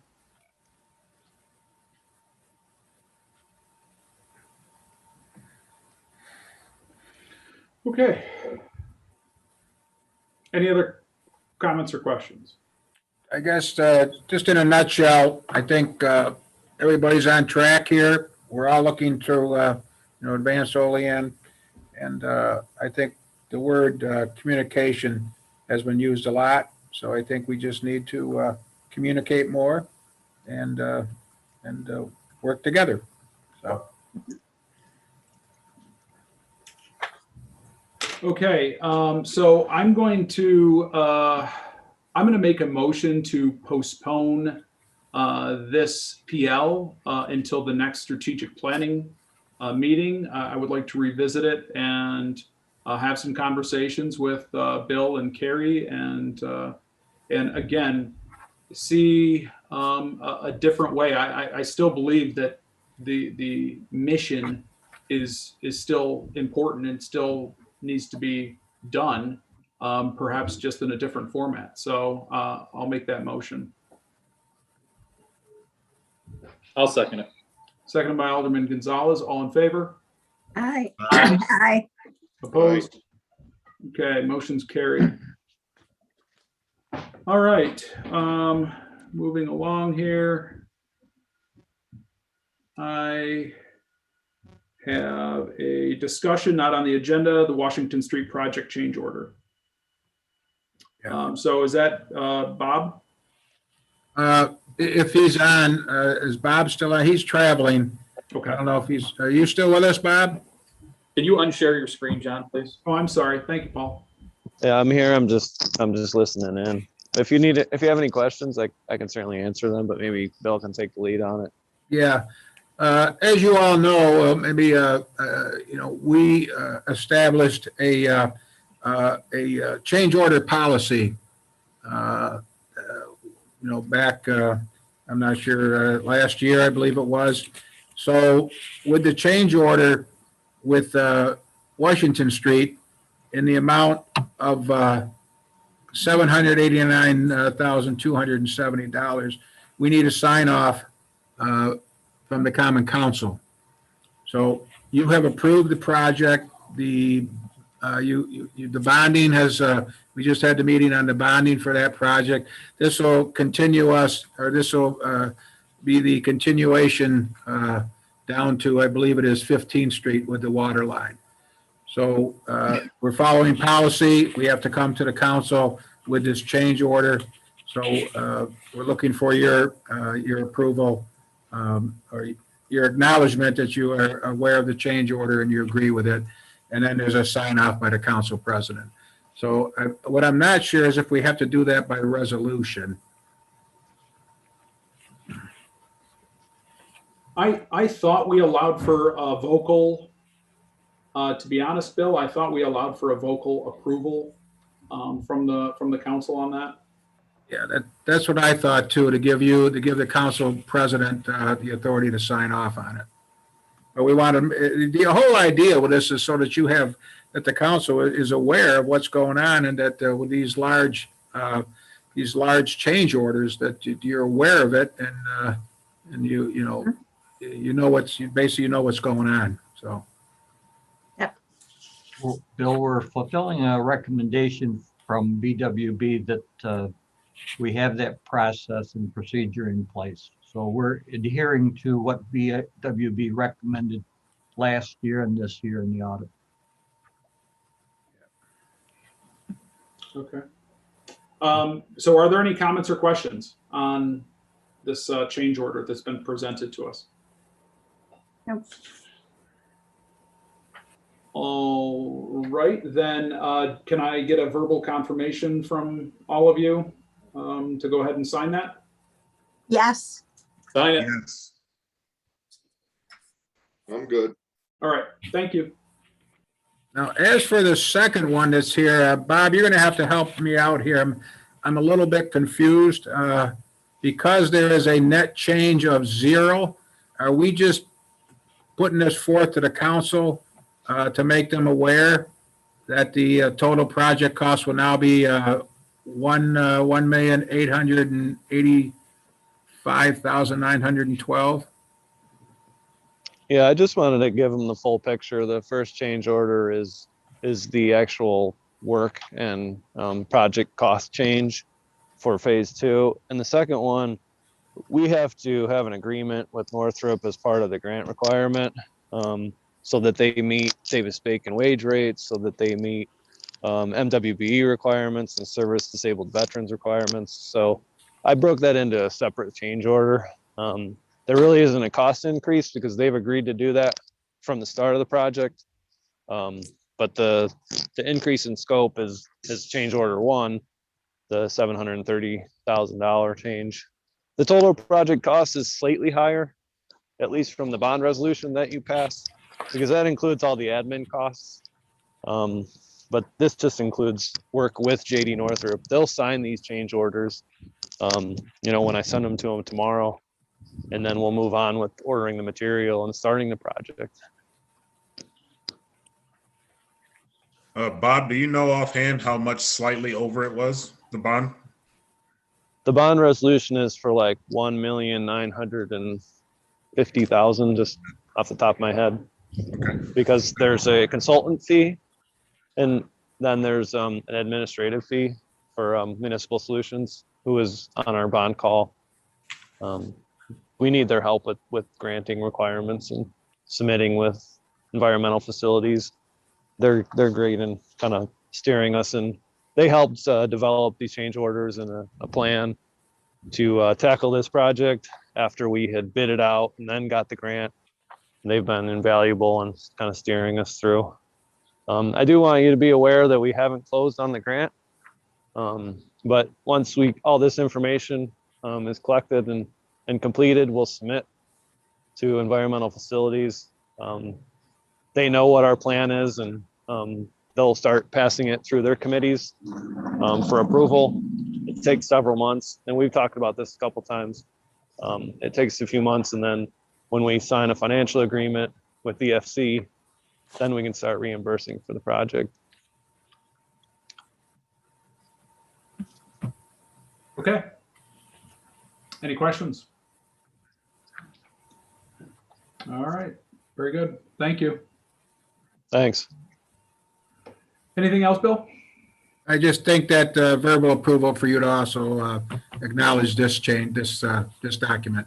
Okay, so do I get, can I get a verbal approval to sign both of those, please? Verbally approved. Yes. Yes.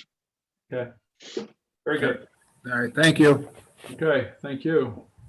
All right, nothing else for strategic planning. So I'm going to make a motion to adjourn. Can I get a second? Second. Seconded by Alderman Robinson. All in favor? Aye. Opposed? Aye. We are adjourned.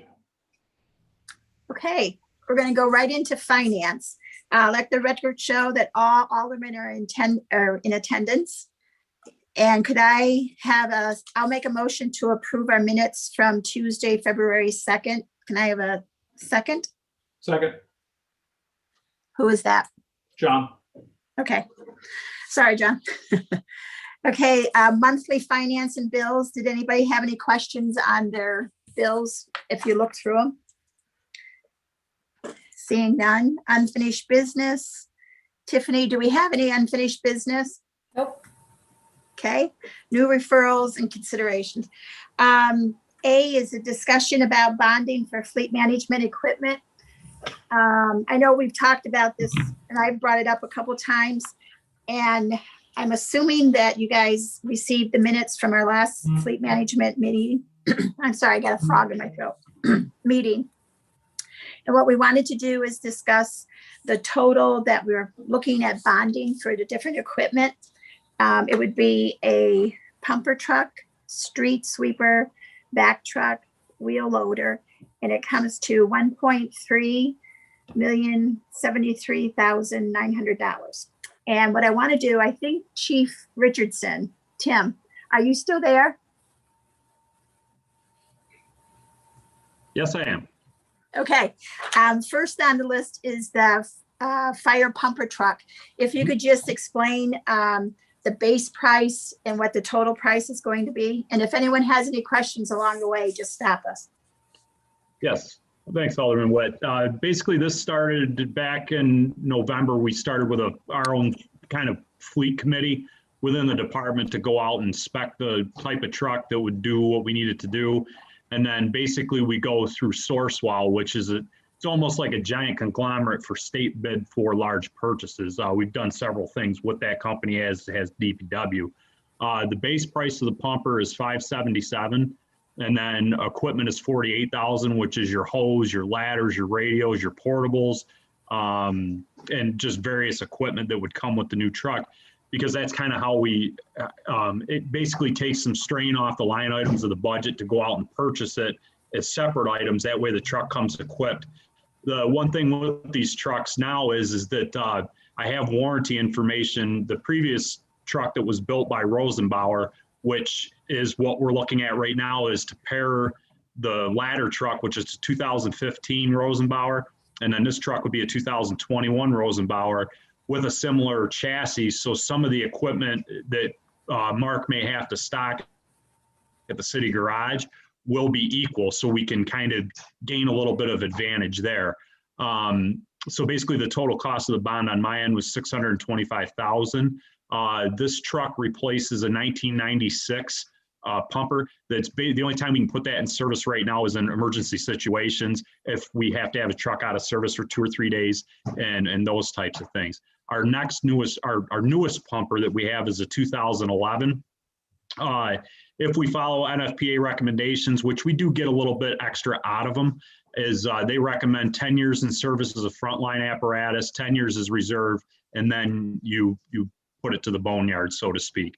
We certainly do stretch that as far as our timelines by good preventative maintenance and such. Okay, thank you. Does anybody have any questions for Chief? Okay, moving on. The next 3 pieces of equipment, is Director Ring still on with us? Bob, Maybe you're not. still. No, he's not here. Okay. Okay, Bill, do you want to just jump in? These are pieces of equipment we've talked about for the last several months. And Yeah. if you'd like to add anything? Just that we've been talking about this for the last several months. A street sweeper that is on its last legs. It's going to be. Doesn't know if it's going to hold up much longer. And we get back into sweeping. It's becoming very costly to repair. The back truck. That's the very big vehicle that we use to suck out the sewers, and they do a lot of other work with that too. If they're putting in a new catch basin, it's used to help dig the area. And then the wheel loader. This is they call it a wheel loader. Oh my goodness, I'm drawing a blank. It's one of the high lift, common other name for it, that can be used, for the various things that we do around the city here. So these are all things that we have talked about individually and then for the last, at least the last year or better. And it was suggested by council back here a while ago that we take a look at all of this and see what it would take instead of trying to buy these on an individual basis, is to put it all together and see what we could do in doing a bond for all of these. So this is just for discussion. We can discuss this further, when we get into the budget process. So we want you to just be aware of what the needs are right now. And like I said, it was suggested a while ago, let's put it all together and see what we can do about putting a package together and bonding for the equipment that we need here.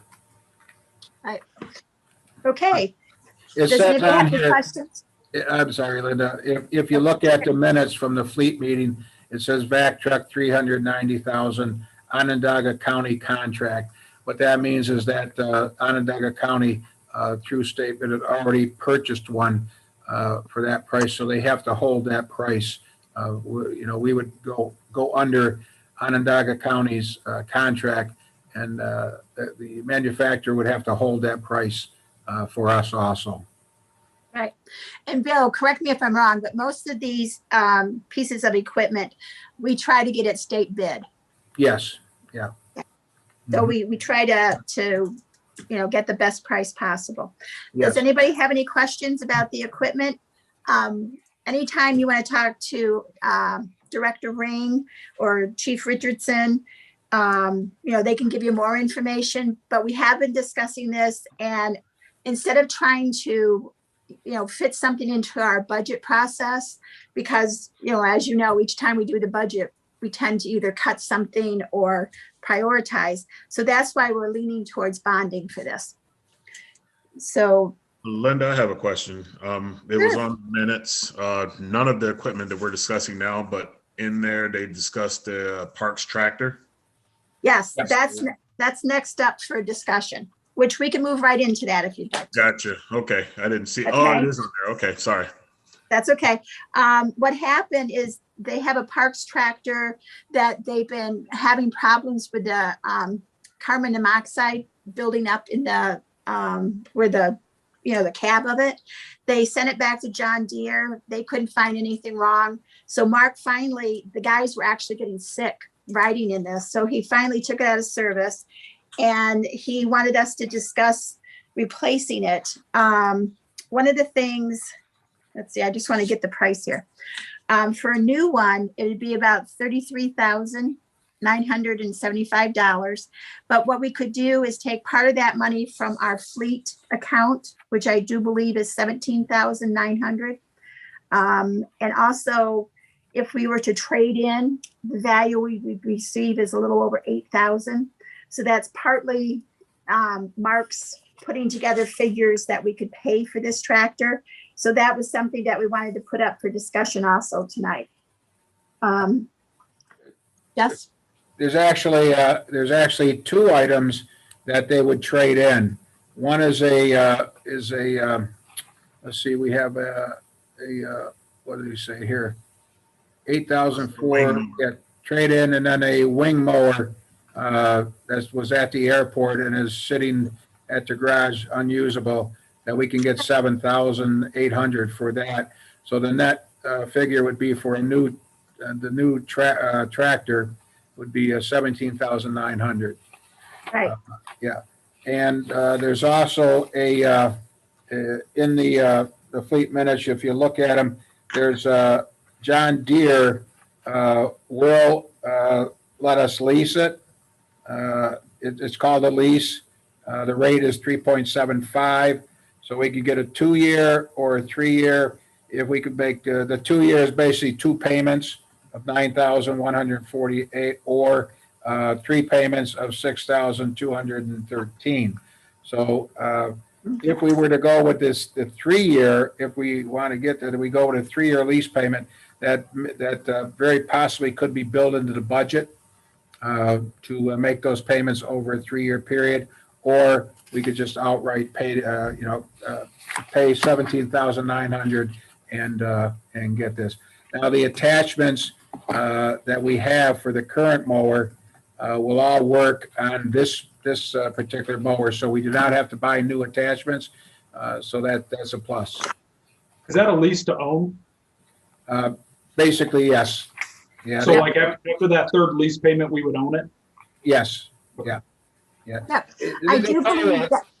I'm sorry, they call it a lease, but it's basically you're paying for it in three installments.